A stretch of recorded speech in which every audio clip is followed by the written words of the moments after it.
বলে নারায়ণ দর্শন লাভ করা তো ইমান সহজ নহয় বলে কিন্তু কিন্তু কিন্তু কিন্তু কিন্তু নারায়ণ দর্শনের আছে কি উপায় বলে উপায় আছে কিন্তু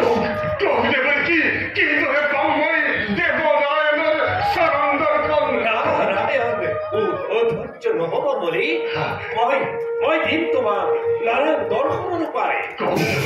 শুনা বলে তোমার যদি ইমান নারায়ণ দর্শনের প্রবল ইচ্ছা জাগিছে মনত তেন্তে তুমি তোমার উপরে পুরুষ হিরণ্যকশিপু আর হিরণ্যাক্ষর নীতিকে গ্রহণ করি বিশ্বত আতঙ্কর সৃষ্টি করা তেতিয়াই অতি সোনকালে নারায়ণ দর্শন লাভ কৰিব পাৰিব বুলি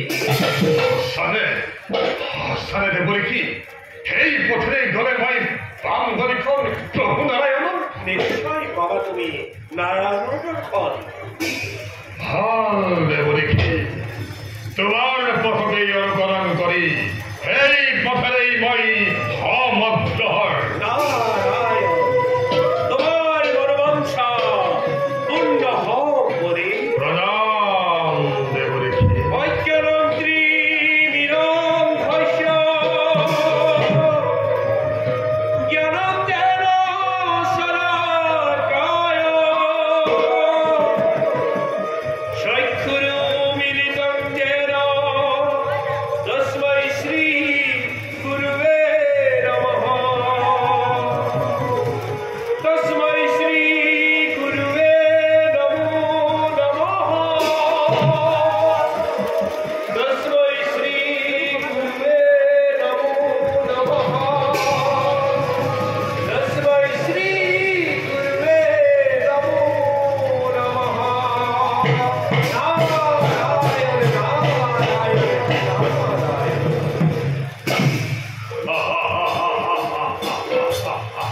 নারায়ণ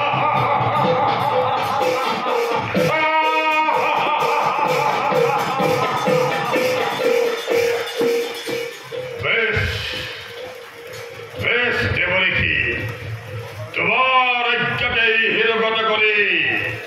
সংকল্প কৰি ললো তোমাৰ এই বাণী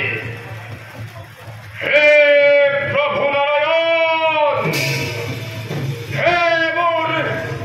প্ৰাণৰো প্ৰাণৰ দেৱতা মোৰ ভক্তিত তুমি তুষ্ট নহলা সত্য অহিংস প্ৰেমেৰে নোৱাৰিও গলাব হৃদয় তোমাৰ সেয়েহে প্ৰভু দৈত্য নীতি কৰিগ্ৰহণ বীৰচন নন্দন এটি ভুৱন বিজয়ী বলিৰাজে পিতামহ হিৰণ্যকশিপু হিৰণ্যাক্ষৰ পথকেই ধৰি অৱলম্বন বিশ্বজুৰি সমগ্ৰ বিশ্বজুৰি আতংকৰ কৰি মোহনা নমায়নে প্ৰভু তোমাক গৰক ধামৰ পৰা আজি হৃদয়ৰ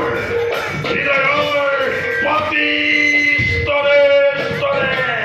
পাতি ধৱনিতে লিখি ললো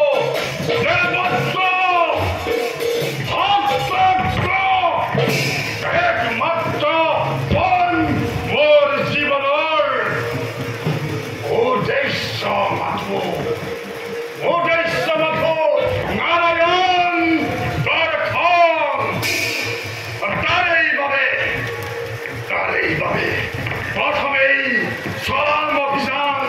দেৱৰ বিপক্ষে কৰিছো সংকল্প